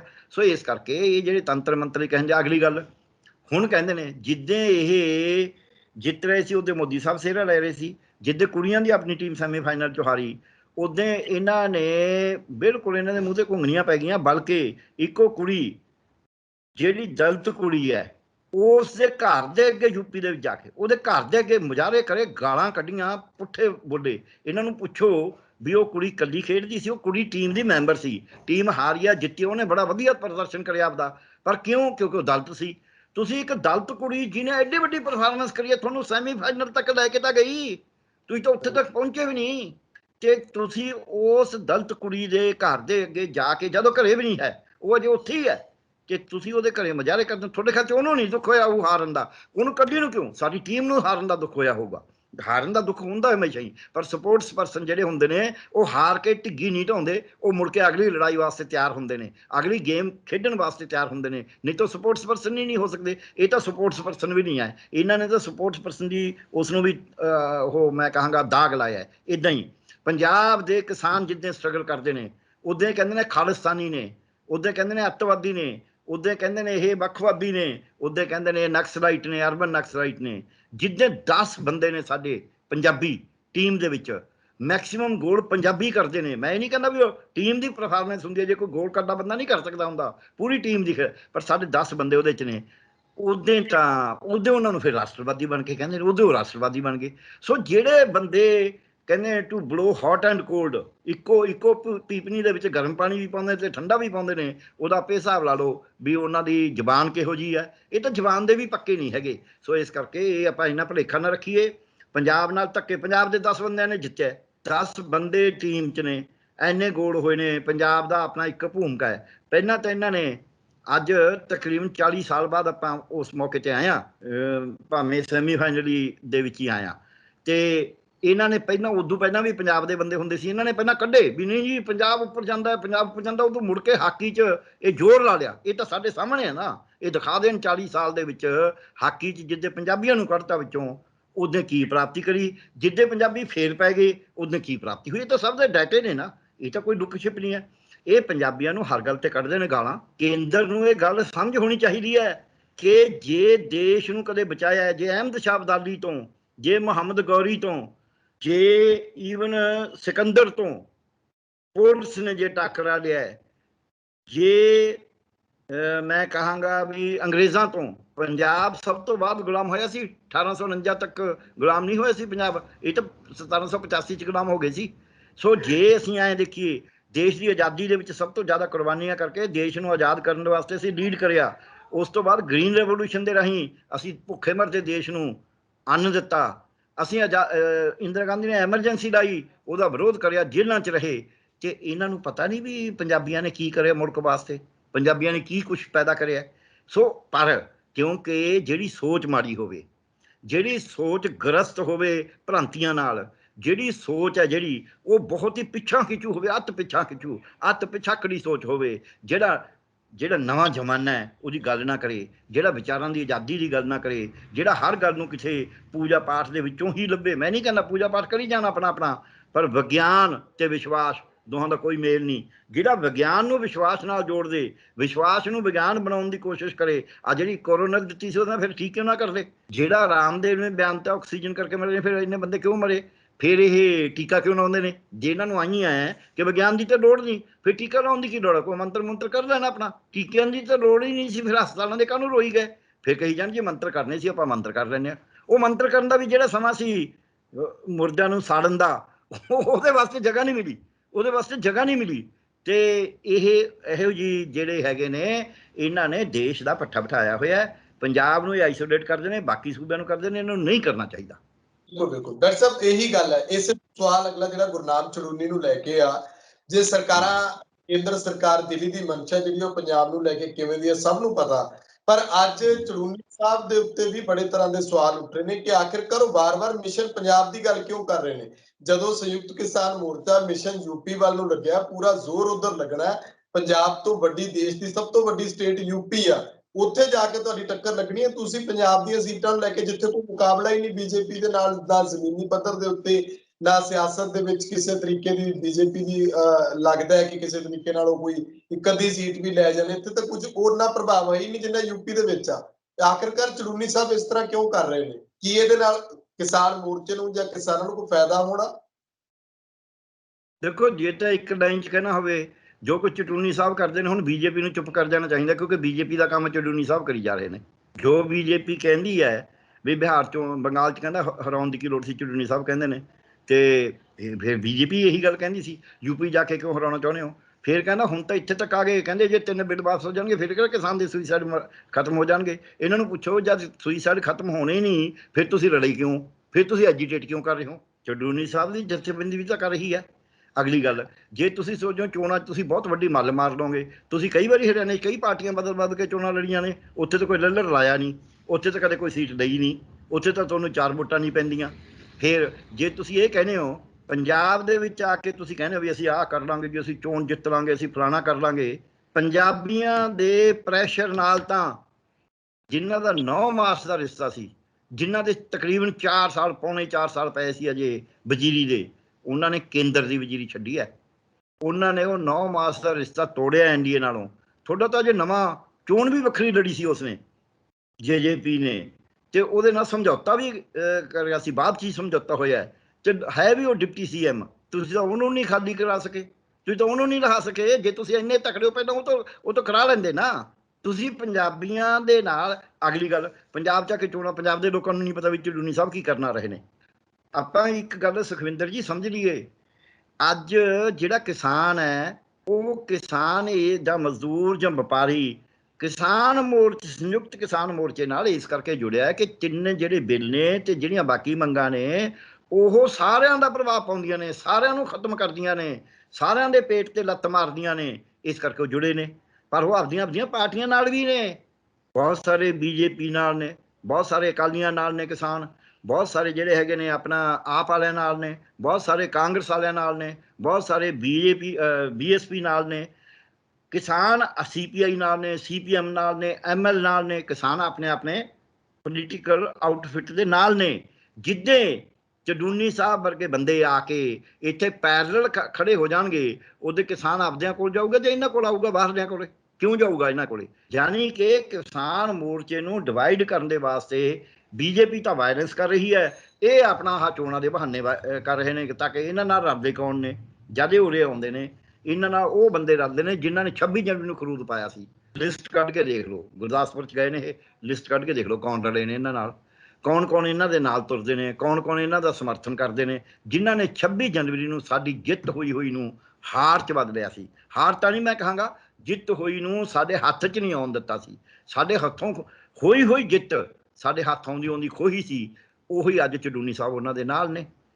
ਇਹ ਵੀ ਹੁਣ ਮੈਨੂੰ ਤਾਂ ਡਰ ਹੈ ਵੀ ਕਿਤੇ 15 ਅਗਸਤ ਨੂੰ ਜਾਂ ਕਿਤੇ ਹੋਰ ਨਾ ਕਰ ਦੇਣ, ਕਿਉਂਕਿ ਹੁਣ ਤਾਂ ਇਹਨਾਂ ਨੇ ਬਿਲਕੁਲ ਹੀ ਇਹ ਕਹਿਣਾ ਸ਼ੁਰੂ ਕਰਤਾ ਨਾ ਵੀ ਇਹਦੀ ਕੀ ਲੋੜ ਹੈ, ਇਹਦੀ ਕੀ ਲੋੜ ਹੈ, ਇਹਦੀ ਕੀ ਲੋੜ ਹੈ। ਇਹਨਾਂ ਨੂੰ ਪੁੱਛੋ ਜੇ ਲੋੜ ਹੀ ਨਹੀਂ, ਤੁਸੀਂ ਉੱਥੇ ਬੈਠੇ ਕਾਹਦੇ ਵਾਸਤੇ ਹੋ? ਤੁਸੀਂ ਮੋਰਚਾ ਛੱਡ ਕੇ ਆ ਜਾਓ, ਕਿਉਂਕਿ ਤੁਹਾਨੂੰ ਤਾਂ ਲੋੜ ਨਹੀਂ ਲੱਗਦੀ। ਤੁਹਾਨੂੰ ਤਾਂ ਲੱਗਦਾ ਹੈ ਕਿ 3 ਬਿੱਲ ਵਾਪਸ ਹੋਣ ਨਾਲ ਕੁਝ ਨਹੀਂ ਹੋਣਾ, ਫਿਰ ਤੁਸੀਂ ਲੜਾਈ ਉੱਥੇ, ਕਿਉਂਕਿ ਉੱਥੇ ਤਾਂ ਲੜਾਈ ਹੋਈ 3 ਬਿੱਲਾਂ ਦੀ ਹੈ, ਤੇ ਜਾਂ ਫਿਰ MSP ਤੇ ਹੋਰ ਦੀ ਹੈ, ਫਿਰ ਤੁਸੀਂ ਉੱਥੇ ਬੈਠੇ ਲੜਦੇ ਕਿਉਂ? ਤੁਸੀਂ ਕਾਹਦੇ ਵਾਸਤੇ ਲੜਦੇ ਹੋ? ਮੈਨੂੰ ਜਦ ਕੋਈ ਪੁੱਛਦਾ ਵੀ ਇਹ ਜੀ ਫਿਰ ਆਏ ਇਹ ਤਾਂ ਸੰਯੁਕਤ ਮੋਰਚੇ ਦਾ ਨਾਮ ਲੈਂਦੇ ਨੇ, ਮੈਂ ਜੇ ਸੰਯੁਕਤ ਮੋਰਚੇ ਦਾ ਨਾਮ ਛੱਡਣਗੇ ਫਿਰ ਤਾਂ ਪੰਜਾਬ 'ਚ ਵੈਸੇ ਹੀ ਨਹੀਂ ਵੜਨ ਦੇਣਾ ਕਿਸੇ ਨੇ। ਚਡੂਨੀ ਸਾਹਿਬ ਨੂੰ ਮਜਬੂਰੀ, ਜਿਵੇਂ ਉਹ ਜਿਹੜੇ ਭੜਥੂ ਪਾਉ ਸੀਗੇ 26 ਜਨਵਰੀ ਨੂੰ, ਉਹ ਵੀ ਕਹਿੰਦੇ ਸੀ ਅਸੀਂ ਮੋਰਚੇ ਦੇ ਨਾਲ ਆ, ਉਹਨਾਂ ਨੇ ਇਹ ਥੋੜ੍ਹਾ ਕਿਹਾ ਸੀ ਮੋਰਚੇ ਦੇ ਨਾਲ ਨਹੀਂ, ਉਹ ਤਾਂ ਕਹਿੰਦੇ ਸਾਡਾ ਮਤਭੇਦ ਹੈ। ਇਹੀ ਕੋਈ ਚਡੂਨੀ ਸਾਹਿਬ ਕਹਿ ਰਹੇ ਨੇ। ਜਿੱਦੇ ਚਡੂਨੀ ਸਾਹਿਬ ਨੇ ਇਹ ਕਹਿਤਾ, ਜਦ ਉਹਨਾਂ ਨੇ ਬਾਅਦ 'ਚ ਦੇਖ ਲਿਆ ਲੋਕਾਂ ਨੇ, ਕਦੇ ਹੁਣ ਲੱਭੇ ਨੇ ਉਹ ਜਿਹੜੇ 26 ਤਰੀਕ ਦੇ ਖਰੂਦੀਏ ਸੀਗੇ? ਕਿਤੇ ਮਿਲੇ ਨੇ ਉੱਥੇ? ਮੋਰਚਾ ਤਾਂ ਫਿਰ ਵੀ ਚੱਲ ਰਿਹਾ, ਹੋਰ ਤਕੜਾ ਹੋ ਰਿਹਾ। ਇਸੇ ਤਰ੍ਹਾਂ ਚਡੂਨੀ ਸਾਹਿਬ ਨੂੰ ਮੋਰਚੇ ਦਾ ਨਾਮ ਤਾਂ ਲੈਣਾ ਪੈ ਰਿਹਾ ਹੈ ਕਿ ਉਹਨਾਂ ਨੂੰ ਪਤਾ ਵੀ ਨਹੀਂ ਤਾਂ ਇੱਥੇ ਪੈਰ ਧਰਾਈ ਨਹੀਂ ਹੋਣਾ। ਪਰ ਇਹ ਭੁਲੇਖਾ ਛੱਡ ਦੇਣ। ਇਹ ਕਈ ਵਾਰੀ ਬੰਦੇ ਨੂੰ ਹੁੰਦਾ ਵੀ ਮੇਰੇ ਸਹਾਰੇ ਚੱਲ ਰਿਹਾ ਗੱਡਾ ਉਹਦੇ ਸਹਾਰੇ ਚੱਲ ਨਹੀਂ ਰਿਹਾ ਹੁੰਦਾ, ਉਹ ਗੱਡੇ ਦੀ ਛਾਂ ਮਾਣ ਰਿਹਾ ਹੁੰਦਾ। ਸੋ ਇਸ ਕਰਕੇ ਚਡੂਨੀ ਸਾਹਿਬ ਨੂੰ ਇਹ ਸਮਝ ਲੈਣਾ ਚਾਹੀਦਾ ਹੈ ਵੀ ਚਡੂਨੀ ਸਾਹਿਬ ਨਾ ਮੋਰਚਾ ਚਲਾ ਰਹੇ ਨੇ, ਮੋਰਚੇ ਦਾ ਉਹ ਇੱਕ ਹਿੱਸਾ ਨੇ ਸਿਰਫ, ਤੇ ਉਹ ਮੋਰਚਾ ਬਹੁਤ ਵਿਸ਼ਾਲ ਹੈ, ਉਹ ਪੂਰੇ ਮੁਲਕ ਦਾ ਮੋਰਚਾ ਹੈ, ਉਹਦੇ 'ਚ ਭਾਂਤ ਦੇ ਲੋਕ ਸ਼ਾਮਲ ਨੇ। ਚਡੂਨੀ ਸਾਹਿਬ ਦਾ ਇੱਕ ਹਿੱਸਾ ਨੇ, ਉਹਨਾਂ ਨੂੰ ਆਪਦੇ ਹਿੱਸੇ ਦੀ ਤਰ੍ਹਾਂ ਹੀ ਸਮਝਣਾ ਚਾਹੀਦਾ ਹੈ। ਆਪਣੇ ਆਪ ਨੂੰ ਆਊਟ ਆਫ ਪ੍ਰਪੋਰਸ਼ਨ, ਬੇਜੋੜ ਤੇ ਬੇਅਨੁਪਾਤ ਪੇਸ਼ ਨਹੀਂ ਕਰਨਾ ਚਾਹੀਦਾ। ਔਰ ਮੋਰਚੇ ਦੀਆਂ, ਮੈਂ ਇਹ ਤਾਂ ਨਹੀਂ ਕਹਿ ਸਕਦਾ ਕਿਉਂਕਿ ਉਹ ਤਾਂ ਕਹਿੰਦੇ ਮੇਰਾ ਵਿਚਾਰ ਹੈ, ਇਹ ਵਿਚਾਰ ਮੋਰਚਾ ਤੋੜਨ ਵਾਲਾ ਹੈ, ਇਹ ਵਿਚਾਰ ਉਹੀ ਹੈ ਜੋ BJP ਕਰਨਾ ਚਾਹੁੰਦੀ ਹੈ, ਤੇ ਇਹ ਉਹ ਜਾਣਨ ਵੀ ਉਹ ਐਂ ਕਿਉਂ ਕਰ ਰਹੇ ਨੇ। ਬਿਲਕੁਲ। ਆਖਰੀ ਸਵਾਲ ਡਾਕਟਰ ਸਾਹਿਬ, ਜਦੋਂ ਆਪਾਂ ਪੰਜਾਬ ਦੀ ਸਿਆਸਤ ਦੀ, ਮਿਸ਼ਨ ਪੰਜਾਬ ਦੀ ਗੱਲ ਕਰਦੇ ਨੇ, ਤੇ ਇਧਰਲੇ ਪਾਸੇ ਪ੍ਰਸ਼ਾਂਤ ਕਿਸ਼ੋਰ ਉਹਨਾਂ ਦਾ ਇੱਕੋ ਦਮ ਜਿਹੜਾ ਉਹ ਕੈਪਟਨ ਸਰਕਾਰ ਦੇ ਵਿੱਚੋਂ ਆਪਣਾ ਅਸਤੀਫਾ ਦੇਣਾ ਕਿ ਮੈਂ ਜੀ ਨਹੀਂ ਰਹਿਣਾ ਸਲਾਹਕਾਰ, ਤੇ ਇਹਨੂੰ ਕਿੱਦਾਂ ਦੇਖਦੇ ਹੋ? ਇੱਕ ਪਾਸੇ ਤਾਂ ਕਿਹਾ ਜਾ ਰਿਹਾ ਸੀ ਕਿ ਹੁਣ ਸ਼ਾਇਦ ਕੈਪਟਨ ਸਾਹਿਬ ਦੀ ਵਾਪਸੀ ਦੁਆਰਾ ਹੋ ਸਕਦੀ ਹੈ, ਸਰਕਾਰ ਦੁਆਰਾ ਸੱਤਾ ਜਾ ਸਕਦੀ ਹੈ, ਪਰ ਪ੍ਰਸ਼ਾਂਤ ਕਿਸ਼ੋਰ ਦੇ ਨਾਲ ਹੁਣ ਫੇਰ ਸੰਭਾਵਨਾ ਉਧਰਲੇ ਪਾਸੇ ਕਿ ਸ਼ਾਇਦ ਪੱਲਾ ਜਿਹੜਾ ਉਹ ਅਕਾਲੀ ਦਲ ਤੇ ਬਸਪਾ ਦਾ ਭਾਰੀ ਹੁੰਦਾ ਜਾ ਰਿਹਾ। ਇਸ ਤਰੀਕੇ ਨਾਲ ਜੋੜ ਕੇ ਦੇਖਿਆ ਜਾ ਰਿਹਾ ਕਿ ਜਾਂ ਤਾਂ ਫਿਰ ਕਹਿੰਦੇ ਕੋਈ ਅੰਦਰ ਕੋਈ ਵੱਡਾ ਤੂਫਾਨ ਜਿਹੜਾ ਉਹ ਕਾਂਗਰਸ ਦੇ ਵਿੱਚ ਫੇਰ ਆਉਣ ਵਾਲਾ ਇੱਕ ਵਾਰੀ, ਕਿ ਸਿੱਧੂ ਦੇ ਪ੍ਰਧਾਨ ਬਣਨ ਤੋਂ ਬਾਅਦ ਕੈਪਟਨ ਸਾਹਿਬ ਕੋਈ ਨਾ ਕੋਈ ਨਵਾਂ ਦਾਅ ਪੇਚ ਖੇਡਣ ਜਾ ਰਹੇ ਨੇ, ਤੇ ਪ੍ਰਸ਼ਾਂਤ ਕਿਸ਼ੋਰ ਜਿਹੜੇ ਨੇ ਉਹੀ ਸਿੱਧੂ ਨੂੰ ਲੈ ਕੇ ਆਏ ਸੀ, ਇਸ ਕਰਕੇ ਪ੍ਰਸ਼ਾਂਤ ਕਿਸ਼ੋਰ ਨੂੰ ਹਟਾਇਆ ਗਿਆ। ਇਹੋ ਜਿਹੀਆਂ ਚਰਚਾਵਾਂ। ਦੇਖੋ, ਜਿੱਥੇ ਤੱਕ ਸਵਾਲ ਹੈ, ਮੈਂ ਜਿਵੇਂ ਚਡੂਨੀ ਸਾਹਿਬ ਦੀ ਗੱਲ ਕਰ ਰਿਹਾ ਸੀ, ਇਹ ਵੀ ਇਹਨਾਂ ਦੋਹਾਂ ਦੇ ਉੱਤੇ ਇੱਕ ਸਾਂਝ ਕਿਹੋ ਜਿਹੀ ਕਰਨੀ ਚਾਹੀਦੀ ਹੈ। ਸਾਂਝ ਸੀ ਨਾ ਪ੍ਰਸ਼ਾਂਤ ਕਿਸ਼ੋਰ ਦੀ, ਚਡੂਨੀ ਸਾਹਿਬ ਦੀ ਵੀ ਸਾਂਝ ਸੀ। ਸਾਂਝ ਦੇ ਵਾਸਤੇ ਗੁਰੂ ਗ੍ਰੰਥ ਸਾਹਿਬ 'ਚ ਲਿਖਿਆ ਹੈ, ਸਾਂਝ ਕਰੀਜੈ ਗੁਣਾ ਕੇਰੀ, ਛਾੜ ਅਵਗਣ ਛੱਡੀਏ। ਗੁਣਾਂ ਦੀ ਸਾਂਝ ਹੋਣੀ ਚਾਹੀਦੀ ਹੈ, ਔਗਣ ਛੱਡਣੇ ਚਾਹੀਦੇ ਨੇ। ਤੇ ਇੱਥੇ ਬਹੁਤੇ ਵਾਰੀ ਔਗਣਾਂ ਦੀ ਸਾਂਝ ਬਣਾਈ ਜਾਂਦੀ ਹੈ, ਇੱਕ ਤਾਂ ਗੁਣਾਂ ਦੀ ਸਾਂਝ ਨਹੀਂ। ਗੁਣਾਂ ਦਾ ਤਾਂ ਆਪਾਂ ਦੇਖ ਹੀ ਲਿਆ, ਚਡੂਨੀ ਸਾਹਿਬ ਵਾਲੀ ਗੱਲ ਕਰ ਲਈ, ਇਹ ਵੀ ਕਰ ਲਈ। ਹੁਣ ਆ ਗਿਆ ਦੂਜਾ ਪਾਸਾ। ਪ੍ਰਸ਼ਾਂਤ ਕਿਸ਼ੋਰ ਨੇ ਚੋਣ ਜ਼ਰੂਰ, ਅੱਜ ਕੱਲ੍ਹ ਨਾਅਰੇ ਦਾ ਜ਼ਮਾਨਾ ਆ ਗਿਆ, ਹੋਰ ਆ ਗਿਆ, ਪਰ ਉਹਨਾਂ ਪੰਜਾਬ ਦੀ ਜਿਹੜੀ ਧਰਾਤਲ ਸੀ ਉਹ ਤਾਂ ਨਹੀਂ ਨਾ ਬਦਲੀ 4.5 ਸਾਲ 'ਚ। ਇਹ ਕੋਈ ਦੱਸ ਦੇ ਵੀ ਕੋਈ ਧਰਾਤਲ 'ਚ ਬਦਲੀ ਹੋਵੇ। ਜਿਹੜੇ ਬਦਲਾਅ ਕਰ ਵੀ ਸਕਦੇ ਸੀ, ਮੈਨੂੰ ਅਫਸੋਸ ਇਸ ਗੱਲ ਦਾ ਹੈ ਵੀ ਜਿਹੜੇ ਬਦਲਾਅ ਕਰ ਸਕਦੇ ਸੀ ਉਹ ਨਹੀਂ ਕਰੇ। ਇਹ ਨਹੀਂ ਹੈ ਕਿ ਉਹਦੇ ਵਿੱਚ ਇੱਕ ਛੋਟੀ ਜਿਹੀ ਇੱਕ ਲਾਈਨ ਦੀ ਉਦਾਹਰਨ ਦੇਵਾਂਗਾ। ਮੈਂ ਯੂਨੀਵਰਸਿਟੀ 'ਚ ਰਜਿਸਟਰ ਗਿਆ ਤਾਂ ਸਾਡੇ ਉੱਥੇ ਜਿਹੜਾ ਮੈਨੇਜਮੈਂਟ ਵਾਲੇ ਸਾਰੇ ਕਹਾ ਕਰ ਇੱਥੇ ਪੈਸਾ ਤਾਂ ਮਿਲਦਾ ਨਹੀਂ, ਇੱਥੇ ਤਾਂ ਪੇਪਰ ਲੀਕ ਹੋਣਾ ਹੀ ਹੋਣਾ, ਕਿਉਂਕਿ ਆਪ ਹੀ ਲੀਕ ਕਰਾਉਂਦੇ ਸੀ ਮੈਨੇਜਮੈਂਟ ਵਾਲੇ ਪੇਪਰ। ਅਤੇ ਜਿਹੜੀ ਮੈਨੇਜਮੈਂਟ ਕਮੇਟੀ ਸੀ, ਬੋਰਡ ਸੀ ਕਹਿ ਲਓ, ਆਪ ਹੀ ਸ਼ਾਮਲ ਹੁੰਦੇ ਸੀ ਉਹਦੇ 'ਚ, ਕਿਸੇ ਨਾ ਕਿਸੇ ਤਰੀਕੇ ਨਾਲ ਸਪੋਰਟ ਕਰਦੇ ਸੀ ਪੇਪਰ ਲੀਕ ਦੀ। ਕਦੇ ਨਹੀਂ ਉਹਨਾਂ ਨੇ ਕਿਹਾ ਸੀ ਵੀ ਪੇਪਰ ਲੀਕ ਨਹੀਂ ਹੋਣਾ ਚਾਹੀਦਾ। ਇੱਥੇ ਤਾਂ ਜੀ ਯੂਨੀਵਰਸਿਟੀ ਨਹੀਂ, ਇੱਥੇ ਤਾਂ ਫਲਾਣਾ ਨਹੀਂ। ਮੈਂ ਗਿਆ, ਕੋਈ ਪੈਸਾ ਨਹੀਂ ਲਿਆ ਸਰਕਾਰ ਤੋਂ, ਕੋਈ ਨਵੇਂ ਸਟਾਫ ਨਹੀਂ ਭਰਤੀ ਕਰਿਆ, ਕਿਸੇ ਨੂੰ ਕੋਈ ਸਜ਼ਾ ਨਹੀਂ ਦਿੱਤੀ, ਸਿਵਾਏ ਇੱਕ ਇਹਨਾਂ ਦਾ ਚਮਚਾ ਸੀ ਡਿਪਟੀ ਰਜਿਸਟਰਾਰ, ਉਹਨੂੰ ਅਸੀਂ ਸਸਪੈਂਡ ਕਰਿਆ ਜਿਹੜਾ ਪੇਪਰ ਲੀਕ ਮਾਫੀਆ ਦਾ ਸਰਗਣਾ ਸੀ। ਅਤੇ ਅਸੀਂ ਪੇਪਰ ਲੀਕ ਵੀ ਬੰਦ ਕਰਤਾ। ਸਾਡੇ ਕੋਲ 25 ਕਰੋੜ ਰੁਪਇਆ ਸੀ ਜਿੱਦਾਂ ਅਸੀਂ ਗਿਆ ਯੂਨੀਵਰਸਿਟੀ 'ਚ, ਸਰਕਾਰ ਕੋਈ ਮਦਦ ਨਹੀਂ ਦਿੰਦੀ ਸੀ। ਆਉਂਦੇ ਹੋਏ 65 ਕਰੋੜ ਛੱਡ ਕੇ ਆਇਆ, ਸਾਰੀਆਂ ਬਿਲਡਿੰਗਾਂ ਬਣੀਆਂ ਹੋਈਆਂ, ਜਾ ਕੇ ਦੇਖ ਲਓ ਫਰੀਦਕੋਟ 'ਚ।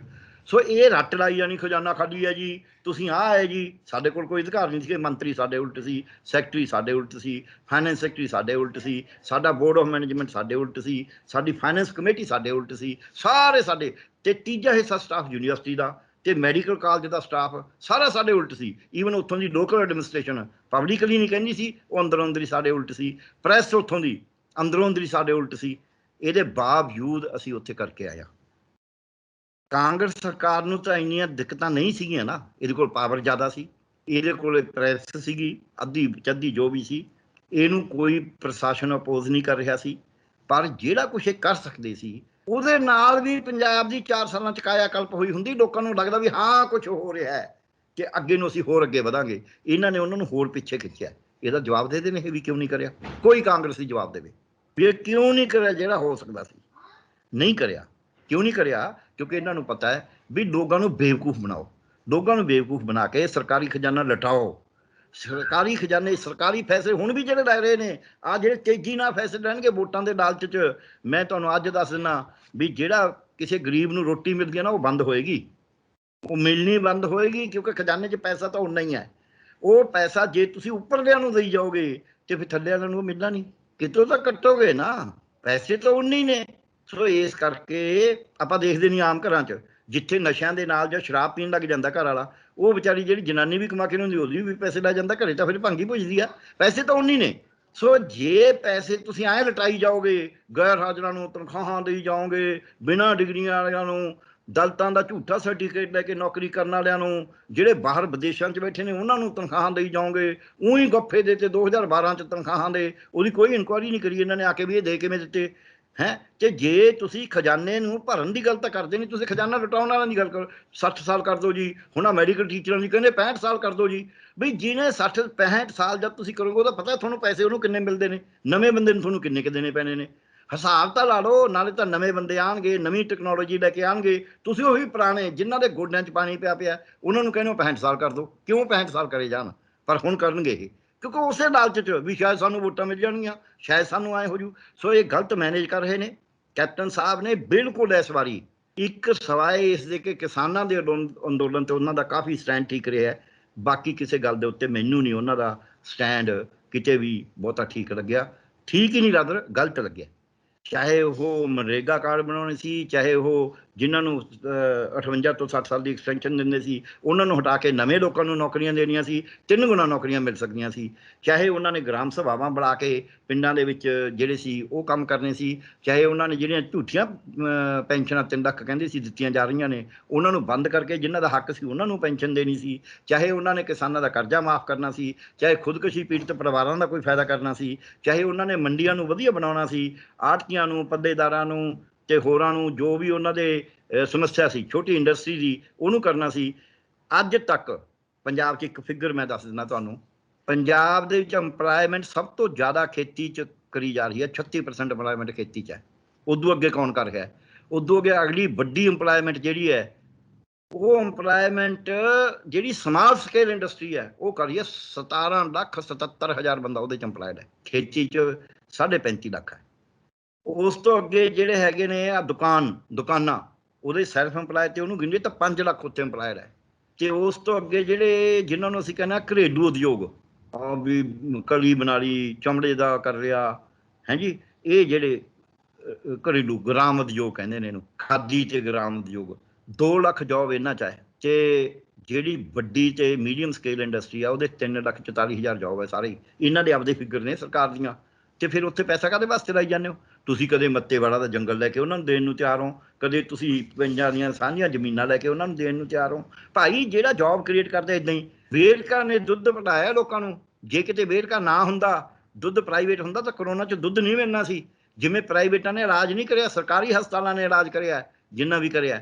ਸੋ ਇਸ ਕਰਕੇ ਕੈਪਟਨ ਸਾਹਿਬ ਨੇ ਜਿਹੜਾ ਕੁਝ ਹੋ ਸਕਦਾ ਸੀ, ਵਧੀਆ ਹੋ ਸਕਦਾ ਸੀ, ਉਹ ਵੀ ਨਹੀਂ ਕਰਿਆ। ਇਹ ਜ਼ਰੂਰ ਮੈਂ ਕਹਾਂਗਾ ਕਰੋਨਾ ਨੂੰ ਹੈਂਡਲ ਕਰਨ ਦੇ ਵਿੱਚ ਕਾਫੀ ਜ਼ੋਰ ਲਾਇਆ। ਹਾਲਾਂਕਿ ਉਹਦੇ 'ਚ ਵੀ ਬਹੁਤ ਸਾਰੇ ਨੁਕਸ ਨੇ, ਪਰ ਚਲੋ ਕੰਮ 'ਚ ਨੁਕਸ ਤਾਂ ਰਹਿੰਦੇ ਨੇ। ਸੋ ਕੈਪਟਨ ਸਾਹਿਬ ਦਾ ਤਾਂ ਇਹ ਹੈ। ਹੁਣ ਪੀਕੇ ਕਿਉਂ ਗਿਆ? ਪੀਕੇ ਤਾਂ ਗਿਆ ਕਿ ਕੈਪਟਨ ਸਾਹਿਬ ਦਾ ਦੋਸ਼ ਇਹ ਹੈ ਵੀ ਸ਼ਾਇਦ ਸਿੱਧੂ ਸਾਹਿਬ ਨੂੰ ਬਣਾਉਣ ਵਾਸਤੇ ਪੀਕੇ ਦੀ ਰਾਏ ਹੈ। ਤੇ ਜਦੋਂ ਕਹਿੰਦਾ ਵੀ ਇਹਨੇ ਕੁਝ ਕਰਨਾ ਤਾਂ ਹੈ ਨਹੀਂ, ਇਹ ਲੋਕ ਤਾਂ ਕਹਿੰਦੇ ਨੇ ਪੀਕੇ ਨੂੰ ਕੱਢਿਆ, ਕਈ ਇਹ ਵੀ ਕਹਿੰਦੇ ਨੇ। ਮੈਂ ਕਹਿੰਦਾ ਪੀਕੇ ਨੇ ਆਪ ਛੱਡਿਆ। ਕਿਵੇਂ? ਉਹਨੇ ਮਈ 'ਚ ਐਲਾਨ ਕਰਤਾ ਸੀ ਕਿ ਮੈਂ ਨਹੀਂ ਹੁਣੇ ਰਹਿਣਾ। ਮਈ 'ਚ ਕੋਈ ਸਿੱਧੂ ਸਾਹਿਬ ਨੂੰ ਬਣਾਇਆ ਨਹੀਂ ਸੀ ਨਾ। ਉਦੋਂ ਐਡਾ ਵੱਡਾ ਝਗੜਾ ਸੀ ਸਿੱਧੂ ਸਾਹਿਬ ਦੇ ਬਣਨ ਦਾ। ਉਦੋਂ ਤਾਂ ਜੇ ਮਮਤਾ ਬੈਨਰਜੀ ਜਾਂ ਜਿੱਤੀ ਹੈ, ਉਹਨੇ ਉਸੇ ਦਿਨ ਐਲਾਨ ਕਰਤਾ ਸੀ ਵੀ ਮੇਰਾ ਇਹੀ ਟਾਰਗੇਟ ਸੀ। ਉਹ ਕਹਿੰਦੇ ਸੀ ਅਸੀਂ 200 ਪਾਰ ਹੋਵਾਂਗੇ, ਉਹਨਾਂ ਨੂੰ 100 ਤੋਂ ਥੱਲੇ ਲਿਆਤਾ ਸੀ ਬੀਜੇਪੀ ਨੂੰ। ਹੁਣ ਮੈਂ ਛੱਡਿਆ, ਹੁਣ ਨਹੀਂ ਮੈਂ ਐਕਟਿਵ ਕੰਮ ਕਰਨਾ ਹੈ। ਉਸ ਦਿਨ ਦਾ ਸਟੇਟਮੈਂਟ ਦਿੱਤੀ ਹੋਈ ਸੀ, ਫਾਰਮਲੀ ਹੁਣ ਛੱਡਿਆ। ਛੱਡ ਉਹਨਾਂ ਨੇ ਉਦੋਂ ਦਿੱਤਾ ਸੀ। ਜਿੱਥੋਂ ਤੱਕ ਸਵਾਲ ਆ ਰਾਏ ਦੇਣੀ ਵੀ ਇਹ ਕੌਣ ਠੀਕ ਹੈ ਕੌਣ ਗਲਤ ਆ, ਉਹ ਤਾਂ ਵੱਖਰੀ ਗੱਲ ਹੈ। ਸੋ ਉਹਨਾਂ ਨੇ ਫਾਰਮਲੀ ਛੱਡਿਆ। ਉਹਨਾਂ ਨੇ ਇਹ ਵੀ ਲਿਖਿਆ ਵੀ ਮੈਂ ਤਾਂ ਫਾਰਮਲੀ ਜੁਆਇਨ ਹੀ ਨਹੀਂ ਕਰਿਆ ਤੁਹਾਡੇ ਕੋਲੇ। ਤੁਸੀਂ ਮੈਨੂੰ ਕਿਹਾ, ਤੁਸੀਂ ਮੈਨੂੰ ਅਪਾਇੰਟ ਕਰਿਆ, ਮੈਂ ਤੁਹਾਡਾ ਧੰਨਵਾਦੀ ਹਾਂ, ਪਰ ਮੈਂ ਫਾਰਮਲੀ ਜੁਆਇਨ ਨਹੀਂ ਕਰਿਆ। ਤੇ ਹੁਣ ਮੈਂ ਚਾਹੁੰਦਾ ਵੀ ਜਿਹੜਾ ਤੁਸੀਂ ਮੈਨੂੰ ਅਪਾਇੰਟਮੈਂਟ ਲੈਟਰ ਵੀ ਜਾਰੀ ਕਰਿਆ ਉਹਨੂੰ ਰੱਦ ਕਰ ਦਿਓ, ਕਿਉਂਕਿ ਮੈਂ ਨਹੀਂ ਜੇ ਕਰਨਾ। ਸੋ ਇਸ ਦੇ ਨਾਲ ਕੀ ਹੈ ਕਿ ਕੈਪਟਨ ਸਾਹਿਬ, ਇੱਕ ਲਾਈਨ 'ਚ ਗੱਲ ਆਪਣੀ ਖਤਮ ਕਰਾਂਗਾ, ਕੈਪਟਨ ਸਾਹਿਬ ਜਿਸ ਪਾਸੇ ਨੂੰ ਤੁਰੇ ਹੋਏ ਨੇ ਉਹ ਪਾਸਾ ਪੰਜਾਬ ਨੂੰ ਨੁਕਸਾਨ ਕਰਨ ਵਾਲਾ ਹੈ। ਇੱਥੇ ਕਾਂਗਰਸ ਦੀ, ਅਕਾਲੀਆਂ ਦੀ, ਆਪ ਦੀ, ਇਹ ਤਿੰਨ ਮੇਜਰ ਪਾਰਟੀਆਂ ਨੇ। ਬਾਕੀ ਹੋਰ ਨਵੇਂ ਆਊਟਫਿਟ ਹੋਏ ਨੇ। ਇਹਨਾਂ ਦਾ ਦੰਗਲ ਚੱਲਣਾ ਚਾਹੀਦਾ ਹੈ। ਇਸ ਦੰਗਲ 'ਚੋਂ ਕੋਈ ਗੱਲ ਨਿਕਲ ਕੇ ਆਊਗੀ। ਇਹਦੀ ਬਜਾਏ ਕਿ ਪਾਰਟੀਆਂ ਦਾ ਆਪਸੀ ਦੰਗਲ ਚੱਲਦਾ ਰਹੇ ਤਾਂ ਚੰਗੀ ਗੱਲ ਨਿਕਲਣ ਦੀ ਬਜਾਏ ਮਾੜੀ ਨਿਕਲੂਗੀ। ਚਾਹੇ ਉਹ ਅਕਾਲੀਆਂ ਦਾ ਆਪਸ 'ਚ ਚੱਲੇ, ਚਾਹੇ ਉਹ ਆਪ ਵਾਲਿਆਂ ਦਾ ਆਪਸ ਚੱਲੇ, ਚਾਹੇ ਉਹ ਕਾਂਗਰਸੀਆਂ ਦਾ ਆਪ ਚੱਲੇ। ਆਪਸੀ ਦੰਗਲ ਇਸ ਵਕਤ ਜ਼ਿਆਦਾ ਖਰਾਬ ਕਰੇਗਾ ਪੰਜਾਬ ਨੂੰ। ਜੇ ਪੰਜਾਬ ਨੇ, ਹਾਲਾਂਕਿ ਇਹਨਾਂ ਨੇ ਕਰਨਾ ਬਹੁਤਾ ਕੁਛ ਹੈ ਨਹੀਂ, ਪਰ ਇਹਦੇ ਬਾਵਜੂਦ, ਕਿਉਂਕਿ ਚੋਣਾਂ ਤਾਂ ਹੋਣੀਆਂ ਨੇ ਨਾ, ਉਹ ਤਾਂ ਆਪਣੇ ਹੱਥ 'ਚ ਨਹੀਂ ਫੜੀਆਂ ਹੋਈਆਂ। ਉਹਦਾ ਤਾਂ ਘੰਟਾ ਚੱਲੀ ਜਾ ਰਿਹਾ। ਚੋਣ ਤਾਂ ਉਦੋਂ ਹੋਣੀ ਹੋਈਆਂ। ਸੋ ਜੇ ਉਹ ਚੋਣਾਂ ਦੇ ਵਿੱਚ ਇਹ ਪੰਜਾਬ ਨੂੰ ਬਖਸ਼ਣ, ਇਹੋ ਜਿਹੀਆਂ ਲੜਾਈਆਂ 'ਚ ਪੈਣ ਦੀ ਬਜਾਏ ਸਾਰੇ ਇਕੱਠੇ ਹੋ ਕੇ ਪੰਜਾਬ ਨੂੰ ਸੁਧਾਰਨ ਦੀ ਗੱਲ ਕਰਨ। ਤੇ ਪਾਰਟੀਆਂ ਜਿਹੜੀਆਂ ਨੇ, ਚਾਹੇ ਕੋਈ 13 ਨੁਕਾਤੀ ਪ੍ਰੋਗਰਾਮ ਦਿੰਦਾ, ਕੋਈ 18 ਨੁਕਾਤੀ ਦਿੰਦਾ, ਕੋਈ 36 ਨੁਕਾਤੀ ਦੇ ਦੇਗਾ, ਚਾਹੇ ਉਹ ਪੀਕੇ ਦਿੰਦਾ, ਚਾਹੇ ਉਹ ਸੀਕੇ ਦਿੰਦਾ। ਜਿੰਨਾ ਚਿਰ ਵਾਅਦਿਆਂ ਦੀ ਰਾਜਨੀਤੀ ਕਰਨਗੇ, ਤੁਹਾਨੂੰ ਆਹ ਵੀ ਦੇ ਦਾਂਗੇ, ਆਹ ਵੀ ਦੇ ਦਾਂਗੇ, ਆਹ ਵੀ ਦੇ ਦਾਂਗੇ, ਉਹਨਾਂ ਚਿਰ ਪੰਜਾਬ ਦਾ ਭਲਾ ਨਹੀਂ ਜੇ ਹੋਣਾ। ਪੰਜਾਬ ਨੂੰ ਪਹਿਲਾ ਕੰਮ ਇਹ ਕਰਨਾ ਪਏਗਾ ਕਿ ਜਿੰਨੇ ਸਾਡੇ ਕੋਲ ਮਾੜੇ ਮੋਟੇ ਅਧਿਕਾਰ ਹੈਗੇ ਉਹਨਾਂ ਨੂੰ ਠੀਕ ਤਰੀਕੇ ਨਾਲ ਵਰਤਣਾ। ਜਿਹੜੇ ਸਾਡੇ ਅਧਿਕਾਰ ਖੋਲੇ ਸਾਨੂੰ ਸੰਵਿਧਾਨ ਨੇ ਦਿੱਤੇ ਹੋਏ ਸੀ, ਉਹ ਵਾਪਸ ਮੰਗਣੇ। ਤੇ ਉਸ ਤੋਂ ਅੱਗੇ ਵੱਧ ਅਧਿਕਾਰ ਮੰਗਣੇ, ਉਸ ਤੋਂ ਅੱਗੇ ਆਟੋਨਮੀ ਵੱਲ ਨੂੰ ਵਧਣਾ। ਪੰਜਾਬ ਦੀ ਅੱਜ ਇਹ ਲੋੜ ਹੈ। ਜੇ ਲੋੜ ਅਸੀਂ ਨਹੀਂ ਆਪਦੀ ਹੋਂਦ ਵੱਖਰੀ ਦਿਖਾਣੀ ਕਿ ਪੰਜਾਬ ਠੀਕ ਹੈ, ਭਾਰਤ ਦਾ ਇੱਕ ਹਿੱਸਾ ਹੈ, ਪਰ ਅਸੀਂ ਪੰਜਾਬੀ ਵੀ ਹਾਂ। ਪੰਜਾਬ ਇੱਕ ਆਪਣੇ ਆਪ 'ਚ ਖਿੱਤਾ ਵੀ ਹੈ। ਜਿੱਥੇ ਪੰਜਾਬ ਭਾਰਤ ਦਾ ਇੱਕ ਹਿੱਸਾ ਹੈ, ਉੱਥੇ ਪੰਜਾਬ ਇੱਕ ਖਿੱਤਾ ਵੀ ਹੈ। ਸੋ ਹਿੱਸਾ ਤੇ ਖਿੱਤਾ ਦੋਨੇ ਦੇਖਣੇ ਪੈਣਗੇ। ਸੋ ਇਹ ਸਾਨੂੰ ਜੇ ਨਹੀਂ ਕਰਨਗੇ, ਇਹ ਜੇ ਇਸੇ ਤਰੀਕੇ ਨਾਲ ਤੁਰ ਪੈਣਗੇ, ਉਹ ਕਹੂ ਮੈਂ ਆਹ ਦੇ ਦੂੰ, ਉਹ ਕਹੂ ਮੈਂ ਆਹ ਦੇ ਦੂੰ, ਫਿਰ ਲੁਟਾ ਕਰਨ ਵਾਲੀ ਆ। ਮੈਂ ਲਾਸਟ ਗੱਲ ਕਹਿ ਕੇ ਸੁਣਾਉਣਾ ਬਈ ਜਦ ਮੈਂ ਦੁਕਾਨਦਾਰ ਰਿਹਾ, ਜਦ ਦੋ ਭਰਾ ਲੜਦੇ ਸੀ, ਉਹ ਕਿਸੇ ਦੁਕਾਨਦਾਰ ਕੋਲ ਇੱਕ ਭਰਾ ਸੋਚਦਾ ਵੀ ਚਲਾ ਉਦੋਂ ਐਵੇਂ ਭਾਂਡੇ ਚੱਕ ਕੇ ਵੇਚ ਆਓ, ਘਰ ਦਾ ਸਮਾਨ ਵੇਚ ਦਿਓ। ਫਰਜ਼ ਕਰੋ ਕੋਈ ਗੜਬੀ ਚੱਕ ਕੇ ਦੁਕਾਨਦਾਰ ਕੋਲ ਚਲਾ ਗਿਆ। ਦੁਕਾਨਦਾਰ ਕਹਿੰਦਾ ਮੈਂ ਤੇ, ਉਹਨੂੰ ਪਤਾ ਵੀ ਇਹਨਾਂ ਤਾਂ ਲੜਾਈ ਹੈ, ਉਹ ਕਹਿੰਦਾ ਮੈਂ ਤਾਂ ਇਹਦੀ ਚੁਆਨੀ ਦੇਊਂਗਾ। ਉਹ ਬੰਦਾ ਥੋੜਾ ਜਿਹਾ ਸਮਝਦਾ, ਉਹ ਕਹਿੰਦਾ ਯਾਰ ਚੁਆਨੀ ਤਾਂ ਬਹੁਤ ਥੋੜੀ ਹੈ, ਗੜਬੀ ਹੈ ਪਿੱਤਲ ਦੀ, ਐਡੀ ਭਾਰੀ ਗੜਬੀ ਹੈ। ਕਹਿੰਦਾ ਲੈ ਜਾ ਵਾਪਸ, ਆ ਦੂਜਾ 3 ਆਨਿਆਂ 'ਚ ਵੇਚ ਕੇ ਜਾਊ। ਉਹ ਕਹਿੰਦਾ ਚੰਗਾ ਚੱਕ ਚੁਆਨੀ ਜੀ। ਇਹਨਾਂ ਨੇ ਇਹ ਹਾਲ ਕਰ ਲਿਆ ਵੀ ਲੁਟਾ ਦੋ, ਲੁਟਾ ਦੋ, ਲੁਟਾ ਦੋ, ਕਿਉਂਕਿ ਆਪਸ ਵਿੱਚ ਲੜਾਈ 'ਚ ਲੁਟਾ ਰਹੇ ਨੇ। ਇਹ ਪੰਜਾਬ ਦਾ ਨੁਕਸਾਨ ਹੋ ਰਿਹਾ। ਨਾ ਕੈਪਟਨ ਦਾ ਹੋਣਾ, ਨਾ ਸਿੱਧੂ ਸਾਹਿਬ ਦਾ ਹੋਣਾ, ਨਾ ਅਕਾਲੀਆਂ ਦਾ ਹੋਣਾ, ਨਾ ਆਪ ਵਾਲਿਆਂ ਦਾ ਹੋਣਾ। ਇਹ ਸਿਆਸਤਦਾਨ ਇੱਦਾਂ ਹੀ ਰਹਿਣੇ ਨੇ। ਇਹ ਨੁਕਸਾਨ ਹੋਣਾ ਪੰਜਾਬ ਦਾ। ਸੋ ਇਹਨਾਂ ਨੂੰ ਇਹ ਕਾਟੋ ਕਲੇਸ਼ ਦੇ ਵਿੱਚ ਪੰਜਾਬ ਦਾ ਖਜ਼ਾਨਾ ਲੁਟਾਉਣ ਦਾ, ਪੰਜਾਬ ਦੇ ਖਜ਼ਾਨੇ ਨੂੰ ਖਰਾਬ ਕਰਨ ਦਾ, ਪੰਜਾਬ ਦੇ ਲੋਕਾਂ ਨੂੰ ਗਲਤ ਰਸਤੇ ਲਿਜਾਣ ਦਾ ਇਹਨਾਂ ਨੂੰ ਕੋਈ ਅਧਿਕਾਰ ਨਹੀਂ ਹੈ। ਤੇ ਇਹਨਾਂ ਨੂੰ ਨਹੀਂ ਕਰਨਾ ਚਾਹੀਦਾ ਇਹ, ਖਾਸ ਕਰਕੇ ਚੋਣਾਂ ਵੇਲੇ। ਨਹੀਂ ਤਾਂ ਫਿਰ ਪੰਜਾਬੀਆਂ ਨੂੰ ਚਾਹੀਦਾ ਹੈ ਕਿ ਚੰਗਾ ਫਿਰ ਅਸੀਂ ਤੁਹਾਨੂੰ ਦੱਸਦੇ ਹਾਂ ਫਿਰ ਕੀ ਹੈ। ਜੀ ਸ਼ੁਕਰੀਆ ਡਾਕਟਰ ਸਾਹਿਬ ਤੁਹਾਡਾ। ਸੋ ਮੇਰੇ ਨਾਲ ਡਾਕਟਰ ਪਿਆਰਾ ਲਾਲ ਗਰਗ, ਤੁਸੀਂ ਆਪਣੇ ਵਿਚਾਰ ਕਮੈਂਟ ਜ਼ਰੂਰ ਕਰਿਓ। ਸਾਡੇ ਚੈਨਲ ਨੂੰ ਸਬਸਕ੍ਰਾਈਬ ਕਰੋ। ਮੈਨੂੰ ਇਜਾਜ਼ਤ ਦਿਓ। ਧੰਨਵਾਦ।